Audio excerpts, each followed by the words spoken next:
I know a lot of students have wrapped up the school season, but maybe you're thinking about their options already for next year. World schooling is a term used to describe an educational movement that views the world around a student as their greatest classroom. And Andy Allman, who is a Colorado local, author, and mom of two, embarked on a life-changing educational journey with her family that revealed rich educational opportunities. Take a look. So world schooling, like what is this and how did your family get involved with this all to begin with? Sure. Well, world schooling has been likened to homeschooling, but without the home. So it's an educational approach that puts real world experiences at the center of kids' schooling, at least for a time. And it's something our family had dabbled with over the years on smaller trips, a week here, 2 weeks there, and built up to being on the road for a year and world schooling our two teens. That is awesome. Now, okay, as you're traveling, this would be difficult for me probably. I mean, you're seeing the sights, you're visiting all of these exotic places. How do you maybe avoid just the vacationing part and like the sightseeing part and still focus in on the educational piece? Well, we always saw it as such an incredible opportunity to sort of create a bit more of an immersive experience through travel, whether on a week-long trip or for us, obviously, on a year-long adventure like that. We had to make education a central part of what we were doing, not just sightseeing.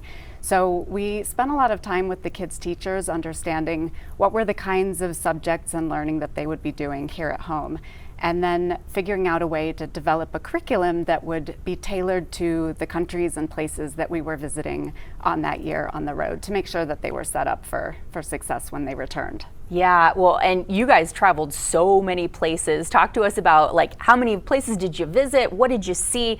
And what was that sort of cultural immersion like for your kids? We were on the road in the end for 13 months, and we traveled to 27 different countries on all 7 continents, primarily in Southeast Asia and South America, a little bit of Africa and the Middle East.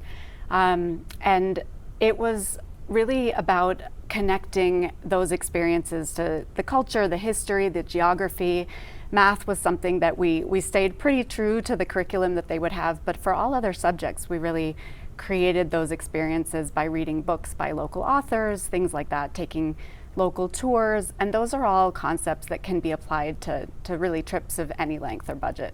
Very cool. Okay, there are probably viewers right now that are like, I don't know how I would do that for 13 months and keep my job, or how would I afford that? What kind of tips or advice do you have for them? Totally, and we get that a lot, and we talk to a lot of people who are inspired to incorporate some of the concepts on travels of any length, and I'd say there's probably 4 different ways to really think about doing it on a budget, which we definitely did. So the first one is in the planning and saving.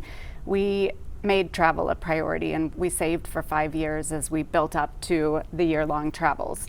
And then when you actually think about traveling itself, thinking about where you go, when you go, and how you go can make a huge difference.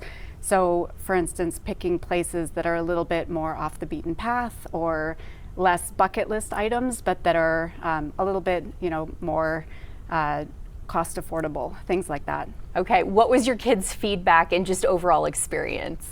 They loved it. It was definitely a bit of a learning experience for all of us. We had our ups and downs, and we adapted our approach as we went to take into account their learning preferences, take into account what was working for us, what wasn't working.